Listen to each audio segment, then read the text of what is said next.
contracts, especially about how far are promises significant with regard to the creation of legal effect, because the purpose of a contract is creating legal effects. So would a promise be serving the same purpose? Would the promise result in legal effect or not? And if a promise can be enforced legally, in the sense that would the promise result in a legally binding obligation on the promisor which can be enforced legally, similar to a contract. So we had conducted the discussion in a very brief manner. Please obtain further details from the material I had mentioned, and we shall be taking up the questions from promise during tutorial perhaps next week. Well, now, so with this, we shall be moving on to another area pertaining to contracts, which is the essential elements of a contract. The essential elements of a contract, where we shall be discussing about the indispensable elements without which a contract may not come into being. So again, we shall be discussing this in a general manner because we are talking of general principles, and essential elements pertaining to specific contracts will be taken up when you discuss each variety of contracts such as sale and a partnership and others. But in this semester, we'll be talking about these essential elements in a general manner. Well, now, 90 participants here, as far as I can see currently. Yes. What are essential elements? Essential elements, as I had mentioned, are those elements which are indispensable for the creation of a contract. Elements without which a contract may not come into being. If any one of these elements is missing, there is no possibility of a contract coming to being. So these are the essential elements of, these we refer to as the essential elements of a contract, in Arabic, arkan. Now, with regard to every contract, we shall be looking at 3 essential elements, one of which happens to be the contract itself, or the text of the contract, expression of the contract. Another essential element is, well, can Madam Nourin Kamilia allow me to share the screen?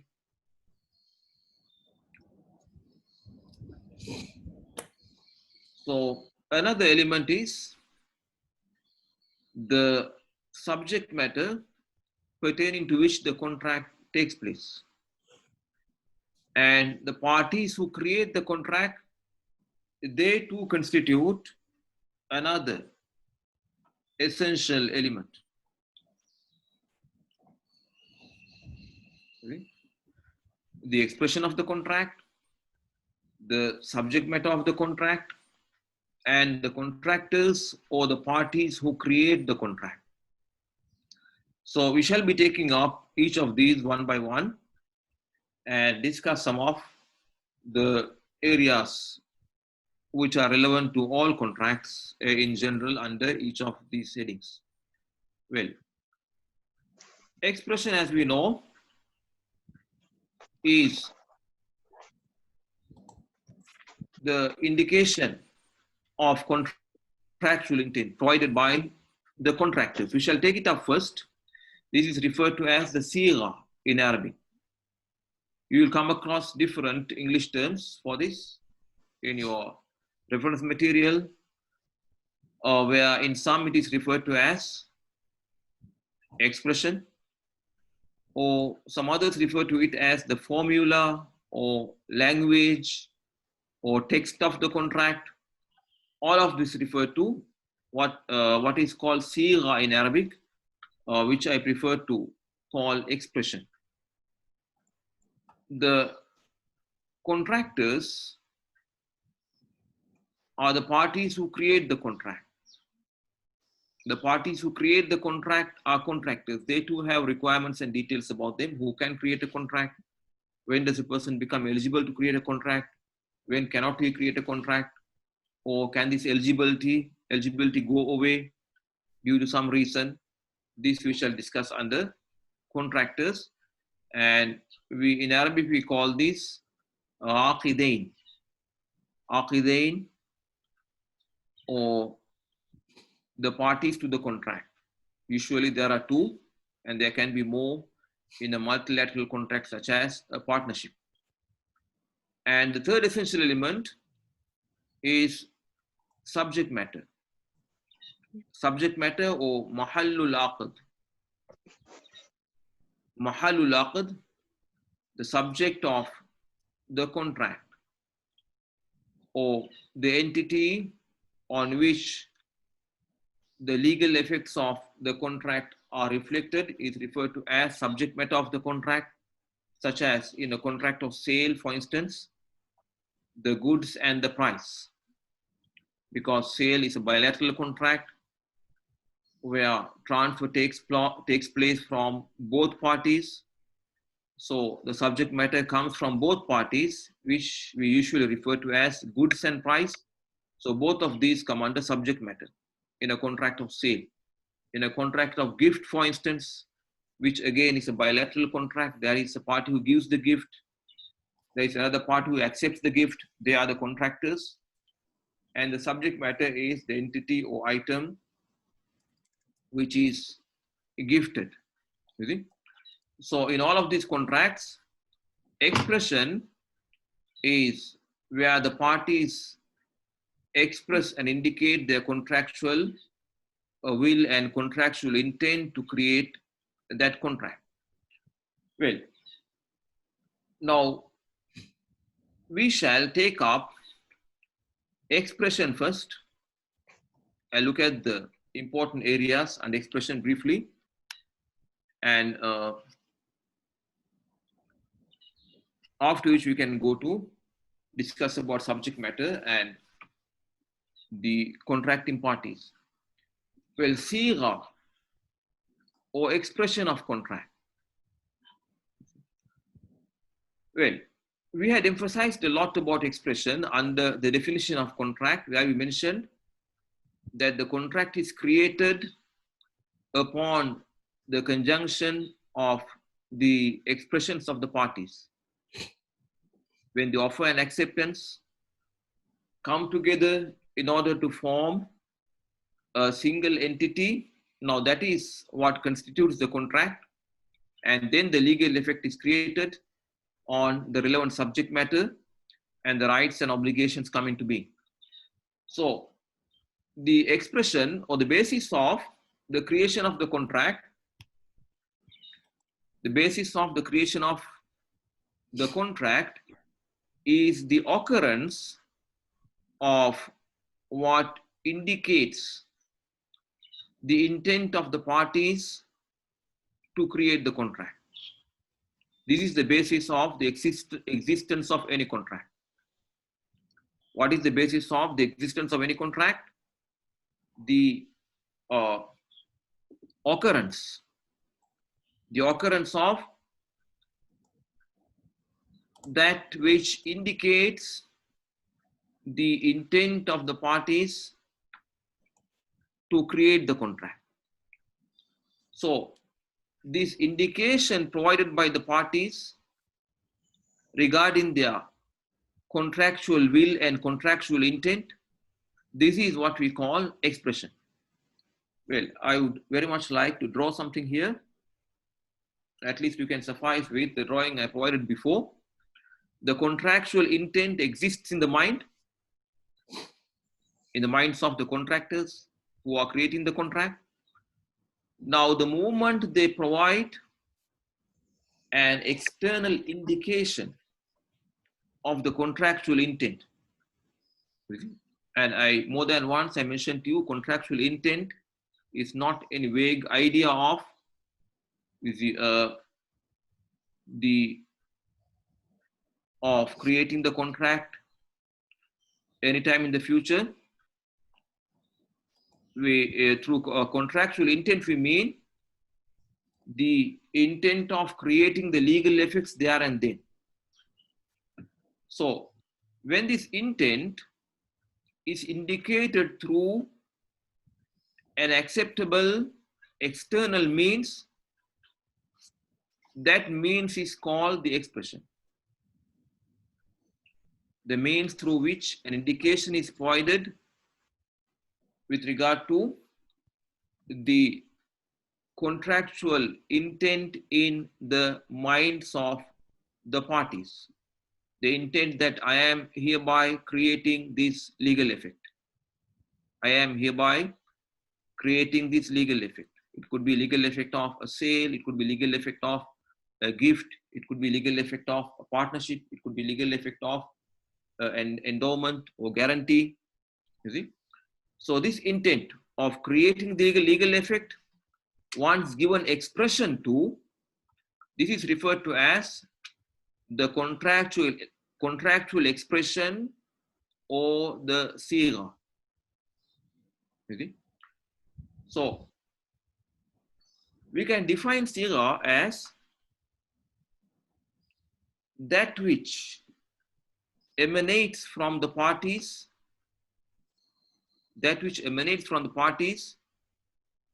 indicating their will that creates and establishes the contract. That which emanates from the parties, indicating their will that creates and establishes the contract. Well, now why did we have to define sigha in such general terms, referring to it as that which emanates from the parties, that which issues from the parties? You see? Because sigha is what indicates the contractual will. So this indication can be provided through more than one means. You see? So that's why we did not directly refer to sigha as words, you see, or utterance, or writing, because sigha is not confined to this.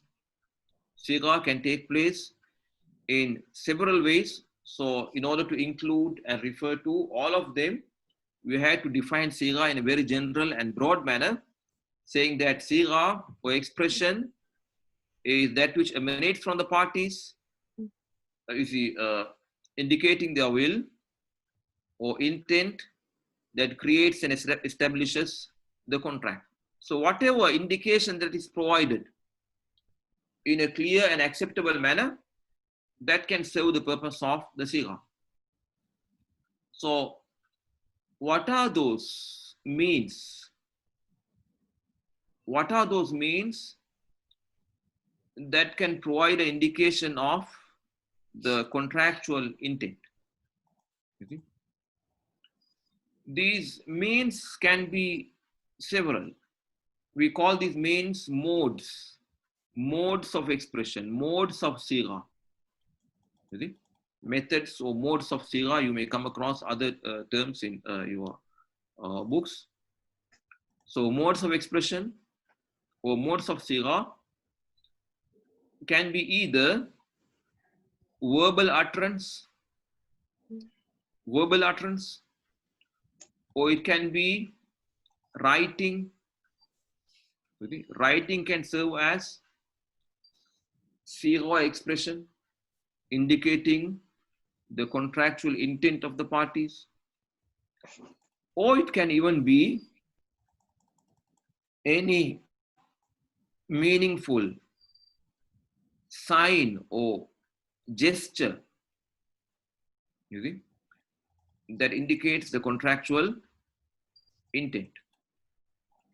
The parties may express their contractual intent through verbal utterance, or they can indicate their contractual intent through writing, or they can indicate their contractual intent through any sign or gesture using sign language. Okay? That provides an indication of the nature of the contract they are creating. So these are the three modes of expression. The parties want to express that they're creating hereby a contract of such and such a nature. They can speak out and mention verbally, or they can write, again indicating the nature of the contract they are creating, or they may even use sign language to convey the nature of the contract they are creating. Well, these are three modes where the parties actively and intentionally indicate their contractual intent. In addition to this, there can be another mode of which we can refer to as a contractual mode by extension, where the parties in fact don't express, but an indication is provided of the fact that they are creating a contract. This is what we refer to as contracting through action. Contracting through action, which we shall discuss. Sometimes some of us misunderstand contracting through action to be contracting through sign language, which is not. Gestures is a means of indication using language, whereas contracting through action is where the actions of the parties themselves provide indication of the existence of a contract between them, although they do not really express that they are creating a contract. Well, we shall discuss about this. So these are referred to as modes of expression. Okay? Well, so remember that under general theory of contracts, we are talking of how a contract is formed. You see, how a contract is formed, what is that process through which legal effects are created, rights and obligations are created. So we are looking at the inner workings of the process called contracting. How exactly does the legal effect come into being? So understand very well that here we are talking of what expression is and how can the contractual intent be indicated. So expression, in fact, as we said, is what comes out of the parties, what emanates from the parties, indicating their contractual intent or indicating their will that creates and establishes the contract. So our purpose is here to discuss how this contractual intent is indicated. You see, we shall discuss up to this extent only. Well, now creation of a contract through verbal means. Creation of a contract through verbal expression. Is it possible? Yes, possible. Why not? Why so? Because our purpose is to see what are the modes that can indicate contractual intent. The importance of Sigha is that indicates the contractual intent. So expressed words or verbal utterance can very effectively indicate a person's or the contractor's contractual intent. In fact, it is the most effective way. The most effective and direct way of indicating contractual intent is through verbal utterance, because there is no medium or intervening is the element in this form of expression, that which is in the mind of the party, the contractual in the mind of the party, he expresses himself. A diagram would be useful, but unfortunately, it is rather difficult to provide diagrams now. So try to understand that since verbal expression can very directly indicate the nature of the contractual intent, it is a very effective and acceptable mode as far as creating the contract is concerned. Our purpose is here to discuss the creation of the contract, indication of the contractual intent. So now, as far as preserving a record of the contract,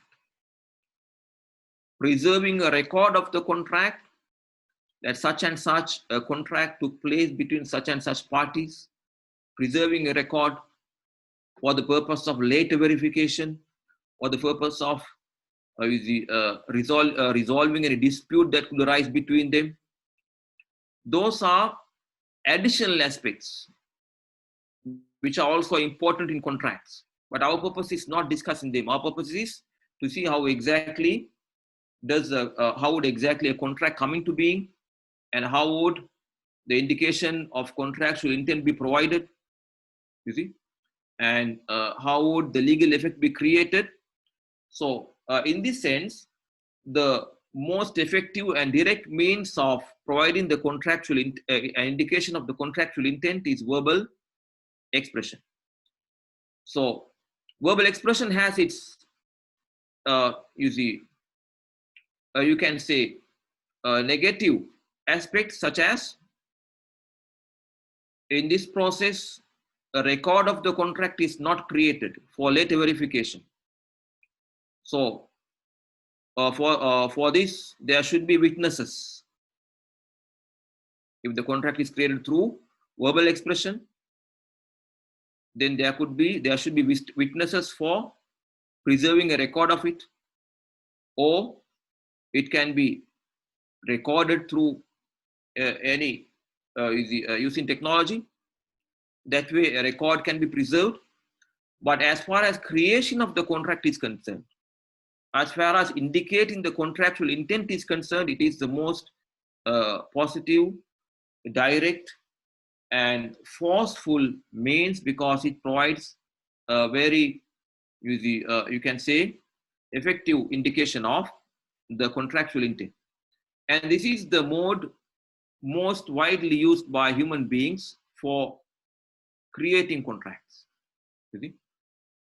We create contracts almost on a daily basis. So in many of these, we don't resort to writing. The contract is created verbally. The parties, as well as others who are concerned, understand the nature of the contract that is being created. So verbal expression can be an effective and forceful means of creating a contract. Now, so in verbal expression, language is used. Language is used to provide an indication of the contractual intent. You see? And even in writing, language is used. And in using signs and gestures too, language is used, but language of another nature, which comprise agreed signals and signs. Not language using sounds or letters and words. In using gestures, signals are used as a language. What does language mean? Language means a set of, a set of signals, you see, which make sense and are meaningful, which means that the meanings of those signals are pre-agreed and widely known, So then we use the term language to refer to it. So in verbal expression and writing, language is used. Language comprising of sounds and words. And in using gestures, again language is used, but that language does not comprise of sounds and words, rather it comprises of uh, gestures, usually through physical movements. Well, now verbal expression is acceptable in creating contracts, and we shall talk a bit more about this under clarity, which is a condition for expression. So what are those words which can be used for creating contracts? Any word that effectively indicates the contractual intent. Any word, any form of expression, linguistic expression that effectively indicates contractual intent can serve the purpose of verbal expression for a contract. Now, here we come to the question of using the exact words that convey their meanings, or using indirect terms for conveying the same meaning. Is it necessary to use specific terminology for creating a contract? For instance, for creating a contract of sale, should the person necessarily use the term sale or whatever that indicates this contract in the language used? Or a person can indicate this meaning through using words other than sale. Well, in contracts in general, use of specific words or specific terms is not a must, because as we said, the purpose is to indicate contractual intent. As far as the contractual intent is indicated clearly, the purpose of siga is achieved, so it should be acceptable. So you need not necessarily say that I am selling. If the same meaning is indicated through saying such as, I give this to you again or for such and such a price, or we may take it against giving me such and such an amount without using the term sale, acceptable, because using specific terms is not a must in contracts. Having said this, there are certain special contracts where using specific terms is necessary. One of these is the contract of marriage. The contract of marriage is a special contract taking place between human beings for a highly important purpose.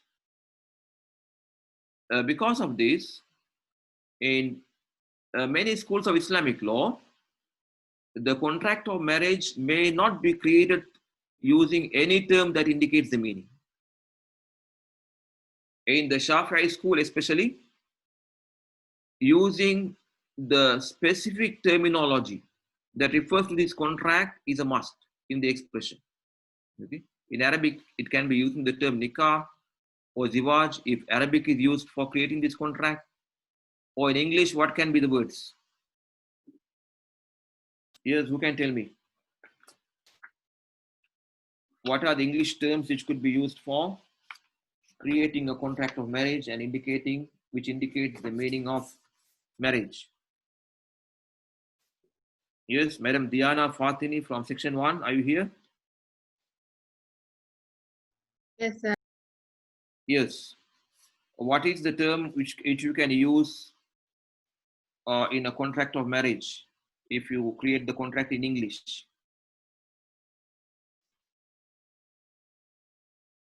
Yes. Not sure, sir. Well, the term marriage, matrimony, These are the specific terms in English indicating this contract. So these words must be used in the Shafi'i school and the schools, the Islamic schools of law that necessitate using of specific terminology for this contract. Okay? Well, so whatever language is used for this contract, the specific term indicating marriage must be used in order to differentiate it from any other contract. And similarly, in the Shafi'i school, especially, the contract of forward sale, which we refer to as salam. In Arabic, the term salam must be used, or in English, the relevant term must be used to make the nature of the contract clear. Forward sale, you shall come across it once you start discussing about sale. So in most of the other contract, there is no such requirement as long as the text of the contract, the expression of the contract makes it clear, the nature of the contract and the legal effect created, the words used are easy. There is no restriction about the words that are being used.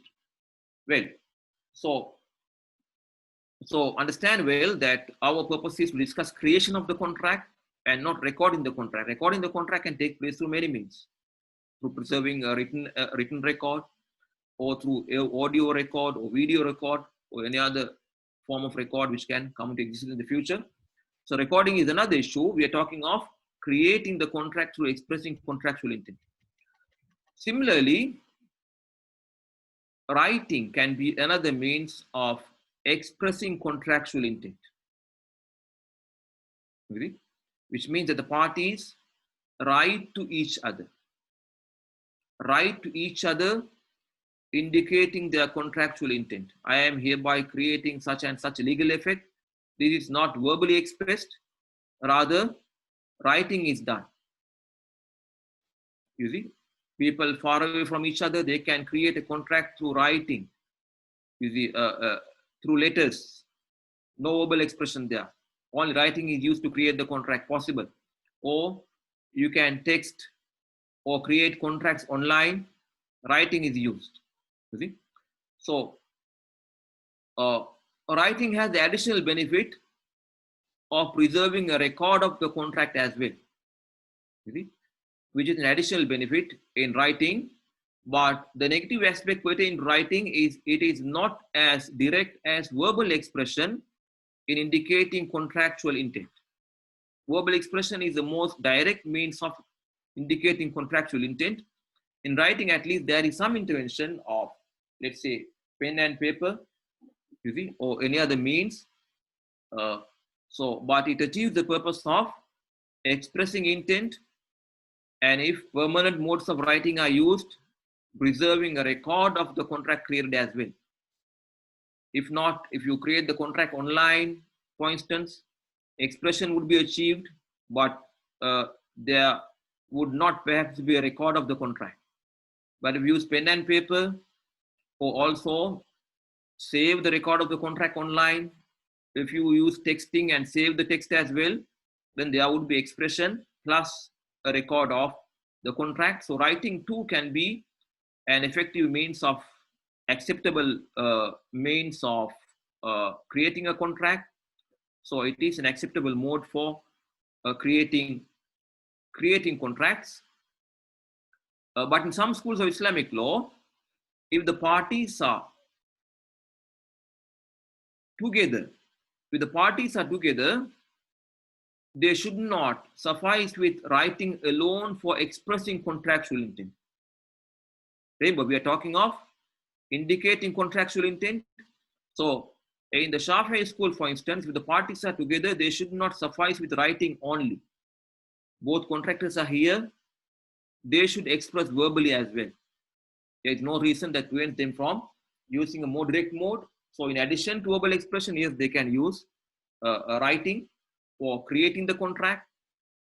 In all contracts, of course, for recording, you can use writing, but our purpose, as I said repeatedly, is about creating the contract. So, but if parties are away from each other, writing alone can be the sole means of expression as well, which at the same time results in a record also provided it is saved and preserved. Well, so a third mode can be gestures, use of sign language. So since this is an area where you can, uh, you may fail to understand the difference between signs and actions. So please come prepared for our next lesson. After going through the material, this is a flip class. I expect you to come prepared. So please go through creating contracts to gestures and also